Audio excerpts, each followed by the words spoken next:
Hello students, waste year सास के lecture number 3 में मैं आज आपको बताने जा रहा हूं केंद्रीय समस्याओं के बारे में। अर्थव्यवस्था की कौन कौन सी केंद्रीय समस्याएं होती हैं, जिसको हम मूलभूत समस्या भी कहते हैं, इंग्लिश में बोलते हैं सेंट्रल प्रॉब्लम ऑफ इकोनॉमी। कि किसी भी इकोनॉमी को आगे बढ़ना है, किसी भी इकोनॉमी को उत्पादकता को बढ़ाना है, जीडीपी को बढ़ाना है, तो उसके लिए केंद्र के सामने जो केंद्रीय संस्था है, यूं कहें सरकार के सामने देश के विकास के लिए सबसे पहले कौन कौन सी समस्या खड़ी होती है, जिसको सुलझाने के बाद ही सरकार अपने आगे की गतिविधियों को आगे बढ़ा सकती है। तो ऐसे में इकोनॉमिक्स के अंदर अगर केंद्रीय समस्याओं की बात करते हैं तो अर्थव्यवस्था की केंद्रीय समस्याओं को 3 वर्गों में बांटा गया है। 3 प्रकार की केंद्रीय समस्याएं होती है। वो कौन कौन सी होती है, किस तरह की होती है, उसकी एग्जांपल्स क्या होती है, इन सब के बारे में आज हम पढ़ने वाले हैं। तो ध्यान से सुनिएगा, लास्ट तक बने रहिएगा, शेयर कीजिए अपने दोस्तों के बीच में। तो जब केंद्रीय समस्या की बात करते हैं, जैसे कि मैंने कहा कि अर्थव्यवस्था की 3 प्रमुख केंद्रीय समस्याएं होती हैं, तो वो कौन कौन सी केंद्रीय समस्या है वो समझ लीजिए। तो सबसे पहली जो केंद्रीय समस्या है उसको हम बोलते हैं क्या उत्पादन किया जाए। क्या उत्पादन किया जाए। नंबर 2, उत्पादन कैसे किया जाए। एंड नंबर 3,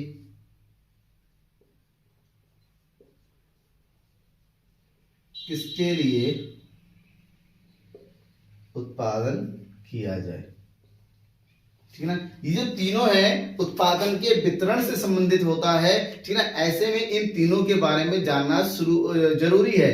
अर्थव्यवस्था को आगे बढ़ाना है, अगर देश की आवश्यकताओं की पूर्ति करनी है तो सरकार को, केंद्रीय एजेंसी को चाहिए कि सबसे पहले इन 3 समस्याओं को पूरा करे, 3 समस्याओं का आंसर को सुलझाए, उसके बाद वो आगे बढ़ सकती है। तो वो क्या क्या होती है। सबसे पहली बात तो ये है, अर्थव्यवस्था में उत्पादन के साधन सीमित होते हैं। हमारे पास साधन सीमित होते हैं और सीमित साधनों से देश के अंतर्गत जो हजारों नागरिक रहते हैं, लाखों नागरिक रहते हैं, करोड़ों नागरिक रहते हैं, उनकी आवश्यकता की पूर्ति हम कैसे करेंगे। पॉसिबल ही नहीं है कि सीमित साधनों से आप हर किसी की आवश्यकता की पूर्ति कर दे।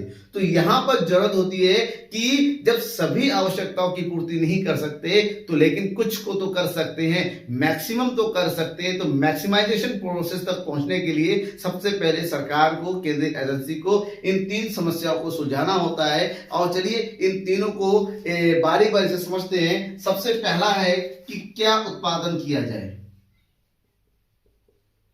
क्या उत्पादन किया जाए। ये एक्चुअली में क्या उत्पादन किया जाए ना, ये जो समस्या है, ये समस्या जुड़ा हुआ है चुनाव की समस्या से। ये है चुनाव की समस्या। क्यों, कैसे, समझिए। अब क्या उत्पादन किया जाए, हमें सबको पता है कि हमारे पास सीमित साधन है, ठीक है, और जो लोगों की आवश्यकताएं हैं वो असीमित है। क्या है, असीमित आवश्यकताएं हैं। जब असीमित आवश्यकताएं होती है तो सबसे पहले हमें यह जानना होता है, सरकार को यह जानना होता है कि इन असीमित आवश्यकताओं में से लोगों की मूलभूत आवश्यकता क्या है। कौन सी आवश्यकता, मूलभूत, जैसे रोटी, कपड़ा, मकान। सबसे पहले लोगों को किन किन चीजों की आवश्यकता है, कि किन किन चीजों की पूर्ति अगर पहले करें तो लोगों को अधिकतम संतुष्टि की प्राप्ति होगी। इसका मतलब यहां पर आवश्यकताओं के बीच में क्या करना पड़ता है, चुनाव करना पड़ता है कि किन बेसिक नीड्स को पहले पूरा करें, क्योंकि सब कुछ तो पूरा नहीं कर सकते। क्योंकि लोगों की आवश्यकता, किसी को रोटी चाहिए, किसी को कपड़ा चाहिए, किसी को मकान चाहिए, किसी को एजुकेशन चाहिए, किसी को हेल्थ चाहिए, किसी को खेलना चाहिए, किसी को एंटरटेनमेंट चाहिए। तो हर किसी की आवश्यकता कैसे पूर्ति कर देंगे आप, क्योंकि आपके पास साधन तो अगर अनलिमिटेड होता अलग बात है, हर कुछ कर ले लो। लेकिन हमारे पास सबसे बड़ी प्रॉब्लम होती है साधन ही सीमित होते पूरा करने के लिए। पैसा लिमिटेड है, साधन का मतलब होता है पैसा, वो लिमिटेड है। हर चीज की हम पूर्ति नहीं कर सकते। ऐसे में जरूरत है कि हम जो है सीमित साधनों से असीमित आवश्यकता पूर्ति करने के लिए आवश्यकताओं के बीच में क्या करें, चुनाव करें। तो यहां पर यह तलाशा जाता है कि लोगों की किन जरूरतों को सबसे पहले पूरा किया जाए, यानी कि आवश्यकताओं के बीच में चयन किया जाता है और यहां पर सर्वश्रेष्ठ विकल्प का चुनाव किया जाता है। सर्वश्रेष्ठ विकल्प का चुनाव किया जाता है। ठीक है ना। एक एग्जांपल देता हूं, मान लीजिए आपको परचूनी की हमको एक दुकान खोलनी है, आपको बिजनेस करना है, तो सबसे पहले आप दुकान में ये जाएंगे मार्केट में कि किस चीज का बिजनेस करें। ये तो नहीं कि बिजनेस करना है तो शुरू कर दिए बिजनेस करना, नहीं, मार्केट में पहले एनालाइज करना पड़ेगा ना कि किस चीज की दुकान हम चलाएं। तो यहाँ पर भी सरकार को सबसे पहले सोचना पड़ता है कि हम लोगों की किन आवश्यकताओं की पहली पूर्ति करें। तो यहाँ पर हम मान लीजिए लोगों को सबसे पहले क्या दिया जा रहा है, खाना दिया जा रहा है। खाना देने के लिए किसका उत्पादन करना पड़ेगा, गेहूं का उत्पादन करना, हमने ये सोच लिया। तो इसी के अंतर्गत एक दूसरी समस्या उत्पन्न होती है जो इसी का एक पार्ट है और उसको बोलते हैं कितना उत्पादन करें, दैट इज कितनी मात्रा में उत्पादन करें, इसके बारे में। क्योंकि यहां पर हमें जब पता चला कि लोगों को गेहूं चाहिए तो लोगों को खाना चाहिए, गेहूं चाहिए, वो उसकी क्वांटिटी कितनी होगी, अनलिमिटेड क्वांटिटी तो हो नहीं सकती, ये साधन सीमित है। तो सीमित साधनों से जब हमें आवश्यकता के बारे में पता चल जाता है तो उसमें से सबसे पहले ये भी पता करना होता है उसकी क्वांटिटी कितनी होगी। मान लीजिए गेहूं की क्वांटिटी हम पता किया कि लोगों को 2 दिन के लिए हमें 100 टन गेहूं की आवश्यकता है, इसका उत्पादन करना पड़ेगा। तो यहां पर हम उत्पादन की मात्रा के बारे में भी पता कर लेते। तो ये होगी पहली समस्या का समाधान कर लिए। जब हमारे पास पहली समस्या का समाधान हो जाता है, फिर दूसरा प्रश्न आता है। प्रश्न ये है कि उत्पादन कैसे किया जाए। उत्पादन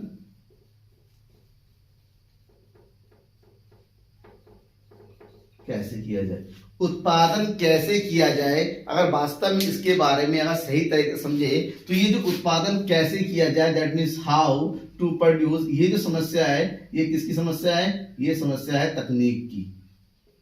तकनीक के चुनाव की समस्या कि उत्पादन की प्रक्रिया कैसी हो, उत्पादन की विधि कौन सी हो। क्योंकि बेसिकली अर्थव्यवस्था में उत्पादन की विधि की बात करते हैं, उत्पादन तकनीक की बात करते हैं। इस तकनीक को 2 वर्गों में बांटा जाता है। एक तकनीक होता है श्रम प्रधान तकनीक और दूसरा होता है पूंजी प्रधान तकनीक। ठीक है। पूंजी प्रधान तकनीक के अंतर्गत ये देखा जाता है कि पूंजी लगाइए और माल आ जाएगा। जैसे हमें गेहूं चाहिए, गेहूं को हमने विदेशों से आयात कर लिया, इंपोर्ट कर लिया तो गेहूं आ गया। लेकिन दूसरा जो विधि है श्रम प्रधान, इसका मतलब होता है देश के अंतर्गत अधिकतम रोजगार में वृद्धि की जाए। क्या किया जाए, यहां पर रोजगार में वृद्धि।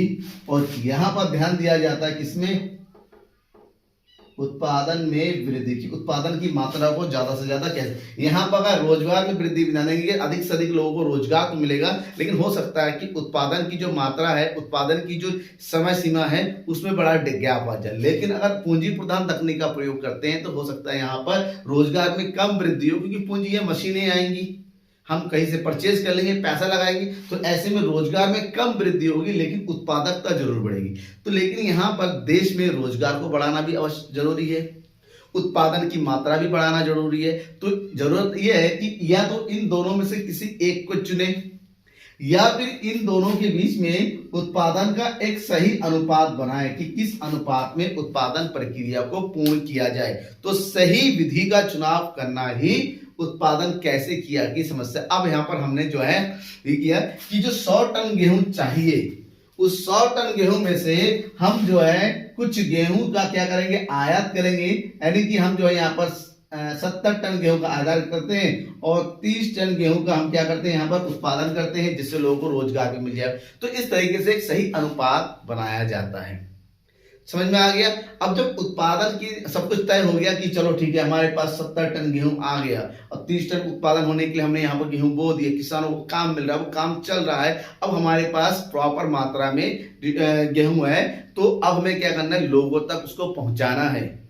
ऐसा नहीं उत्पादन कर लिया, उत्पादन करने के बाद ही समस्या, असली समस्या शुरू होती है कि लोगों तक कैसे पहुंचाया जाए कि जिनको उसकी जरूरत है। क्योंकि जिनके पास पैसा है वो तो ऑलरेडी मार्केट से परचेस कर लेंगे ना, लेकिन जो गरीब लोग हैं उन तक अपने उत्पादन तक कैसे पहुंचे, कि उनकी आवश्यकताओं की पूर्ति कैसे, इस बात को ध्यान में रखा जाता है। तो यहां पर तीसरी समस्या का जन्म होता है कि उत्पादन किसके लिए किया जाए।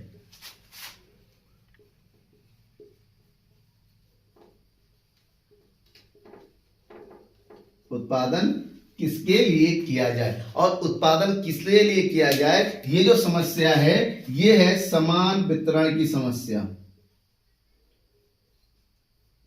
किसकी समस्या है, समान वितरण की समस्या, इसका मतलब ये होता है कि अर्थव्यवस्था में उत्पादन की मात्रा को समान रूप से हर एक नागरिक के पास किस तरह से पहुंचाया जाए ताकि लोगों की आवश्यकता की पूर्ति किया जाए। अब देखिए, जिसके पास पैसा होता है वो एन केन परकेन किसी प्रकार से जैसे आपने देखा होगा राशन की दुकानों में जो जिनके पास कार है, गाड़ी है, बाइक है, वो लोग भी कट्टा लेके खड़े होते हैं कि फ्री का राशन मिलता है, हमें मिल जाए। जैसे कोरोना के टाइम में सरकार ने फ्री में राशन बांटा था, अमीर अमीर लोग भी लाइन में खड़े होते। भाई ऐसे भूखे नंगे लोग पता नहीं कहां से आ जाते हैं कि गरीबों का राशन तो अपना हक जमा रहे हैं, उनको तो छोड़ना चाहिए, गरीबों को बांटना चाहिए, नहीं सबसे पहले राशन की दुकान में वही खड़े। तो यहाँ पर सरकार को सोचना होता है कि लोगों की आवश्यकता की पूर्ति के लिए जो भी उत्पादन हमने किया है उसको लोगों तक समान रूप से किस प्रकार से वितरित करें, किस प्रकार से बांटे, ताकि गरीब और अमीर दोनों को उसका फायदा मिले और खासकर गरीबों को उसका फायदा मिले। तो क्यों निचले तबके तक असल में जो सरकार की योजनाओं का लाभ नहीं मिल पाता और वो बस से वंचित रह जाते हैं। तो यहाँ पर सरकार को सोचना है, एक ऐसी प्रणाली को विकसित करना होता है, ताकि एक ऐसी प्रणाली को डेवलप करना होता है कि अधिक से अधिक जो है समान रूप से वितरण। इसीलिए सरकार ने राशन के वितरण के लिए जो किसका राशन की दुकानों का प्रयोग किया। राशन की दुकानें, इसको सस्ता गुल्ला, यहाँ पर राशन की दुकान में जो गरीबों को उसके राशन कार्ड के अकॉर्डिंग क्या होता है राशन को वगैरह बांटा जाता है, बहुत ही कम कीमत पर फ्री में बांटा गया 2 साल तक। जिससे अगर मान लीजिए सरकार ने फ्री में राशन नहीं बांटा तो मेरे हिसाब से लाखों लोग भूखे मर चुके होते कोरोना के उस समय। सरकार ने फ्री में राशन बांटा और राशन प्रणाली का जो सही तरीके से प्रयोग किया, तब जाके जो है लोगों की भूख मिटी और एक बहुत बड़ी समस्या का जो है समाधान उसके थ्रू हो गया। तो यह है अर्थव्यवस्था की केंद्रीय समस्या। अगर इसमें किसी प्रकार का कोई डाउट है, बेझिझक आप मुझसे बताइए, कमेंट बॉक्स का यूज कीजिए, अपने डाउट्स मुझसे पूछिए। बिल्कुल हर एक डाउट को मैं क्लियर करने की पूरी से पूरी कोशिश करूंगा। बने रहिए अब मेरे साथ लगातार, पूरे इकोनॉमिक्स का कोर्स क्लियर किया जाएगा, हर एक पॉइंट को आपको बता दिया जाएगा। पॉइंट टू पॉइंट लेक्चर जब शुरू किया है मैंने, जब तक ये माइक्रो एंड मैक्रो दोनों खत्म नहीं तब तक मैं छोड़ूंगा नहीं, ठीक है ना। मतलब जब तक क्लियर होगा नहीं तब तक छोड़ा नहीं जाएगा। तो बने रहिए मेरे साथ, ज्यादा से ज्यादा शेयर कीजिए, सब्सक्राइब कीजिए। Thank you everyone.